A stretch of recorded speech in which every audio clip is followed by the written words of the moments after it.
So why security? Why have we become focused on security as a vendor who works with nonprofits? Why do we keep this top of mind? Well, we've noticed that nonprofits kind of struggle a bit with security. Typically, nonprofits don't have a big IT department. They don't have a lot of technical staff on hand. And just the nature of running on a small budget and being sort of a nimble nonprofit, many times nonprofits have to take a few shortcuts here or there with what they're doing with technology. And, maybe because of lack of budget, they can't afford certain things. It may be just lack of knowledge. Nonprofits don't know they're doing a particular practice, which opens them up to security issues. And I think security and trust is really important for nonprofits too, especially you're talking about healthcare or addiction recovery or housing or food scarcity. Participants who engage with nonprofits that deal with these areas, they can be pretty wary. And you need to build trust with the participants, trust with the donors, and security is a big deal. And really good security practices that are obvious to kind of everyone working with a nonprofit, there's a sense of comfort with that data and information is safe, and donations are safe, my donor data is safe, or if I'm a participant, my personal information is safe, it's not going to be leaked anywhere. Another issue with security is dealing with some kind of security breach or fallout, or with some issue can get very expensive. So as a nonprofit, you don't want to have to spend your dollars on dealing with some kind of security issues. You want to put as much money as you can into your programs. So another reason why we have helped a lot of nonprofits with security.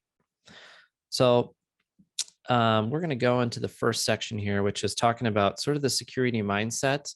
So good security really starts with, of course, thinking about it. And there are probably quite a few nonprofits out there who don't maybe think much at all about it, which is bad. You definitely want to keep security issues top of mind. I'm sure if you keep track of the news and stuff, you see almost every week there's some kind of major security issue or something in the news about it. And we're going to talk about some of the recent things too coming up here. So security mindset is really three big kind of areas. What a security mindset kind of looks like is having secure access to everything. If there's any type of information that's important, it's behind some kind of secure wall, right? There is security access to get to that information or systems or whatever it is.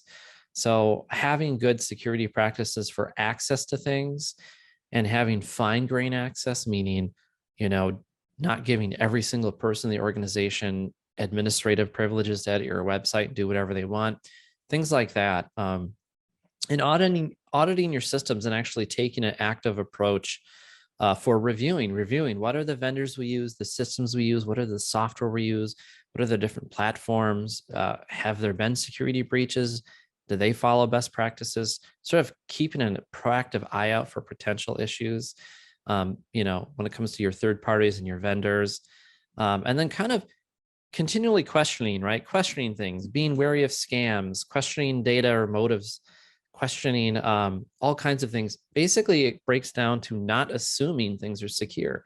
I think sometimes we just kind of assume something is secure and okay, but you really need to question things and take a look at what are the details of the different systems you use and are there potential security problems. So I'm going to switch the poll here as we go into another section.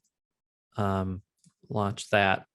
So that's the big part of the security mindset. And it's okay when it comes to security to be a little bit paranoid, right? It's like I said, you don't want to assume things are secure. You want to do the due diligence to make sure that anything that's important as far as your information, your data, your practices is secure.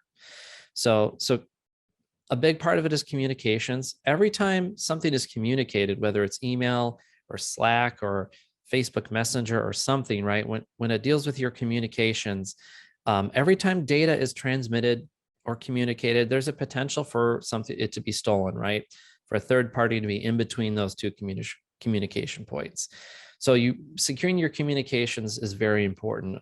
Common things for nonprofits are forms on your website and form submissions, your email practices, how you share documents and share data.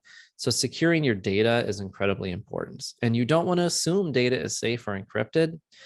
This is a big deal. Many times people feel like, well, my website has SSL, right? It has a little lock symbol in the browser. So if someone sends me data through a form, that's secure. Well, that transmission part may be secure, but where the data ends up being saved may not be encrypted.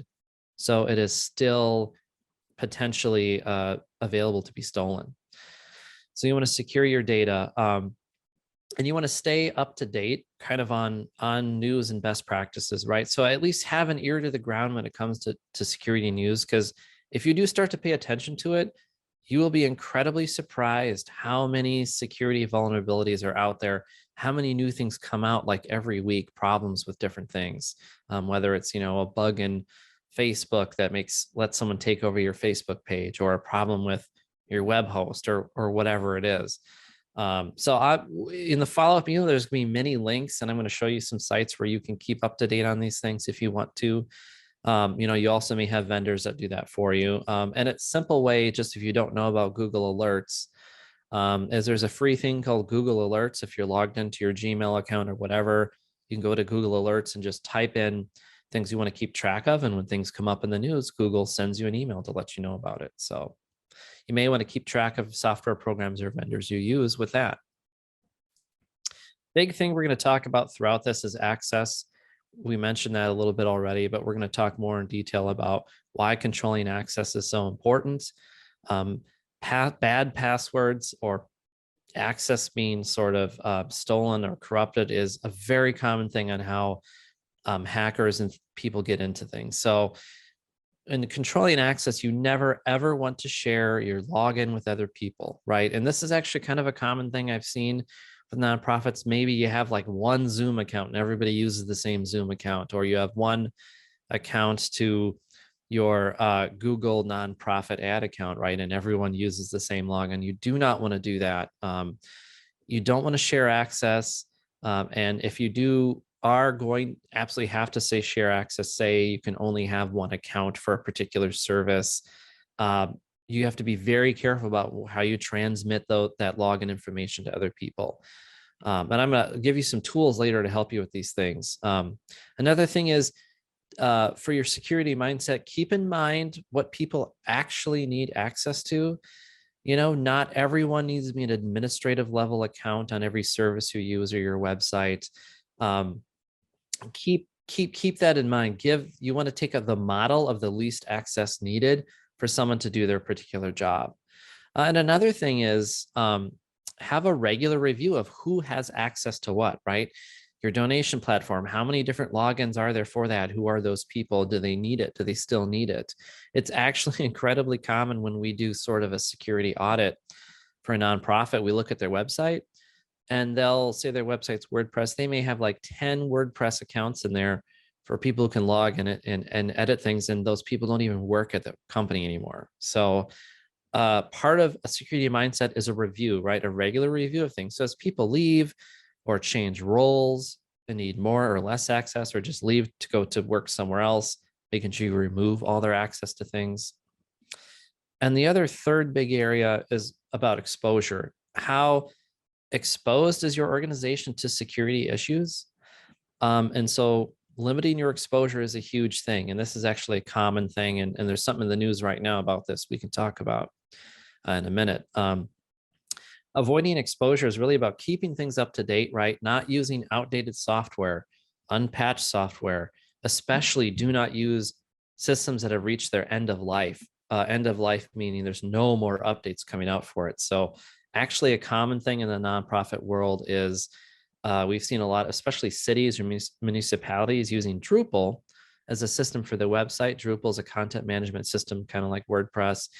Drupal has had two major versions of it kind of go end of life recently.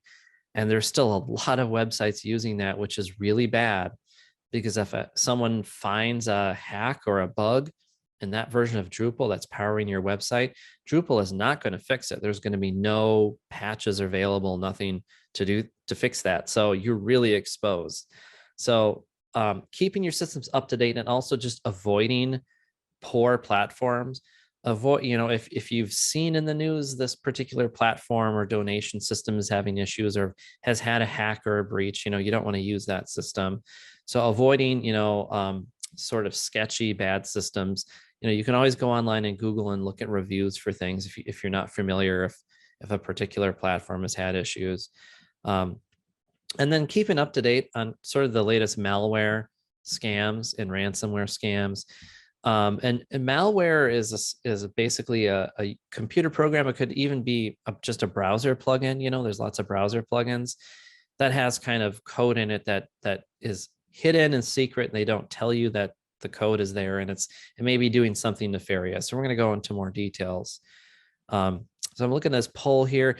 Do you have someone responsible for security policies? Okay, so 17% of you, just 17% said you have someone in charge of that. So that's something to think about. Of course, if no one's responsible for something, it's not going to be really looked after well. So if you don't have an internal person, highly consider having a vendor or your partner kind of help you with security things.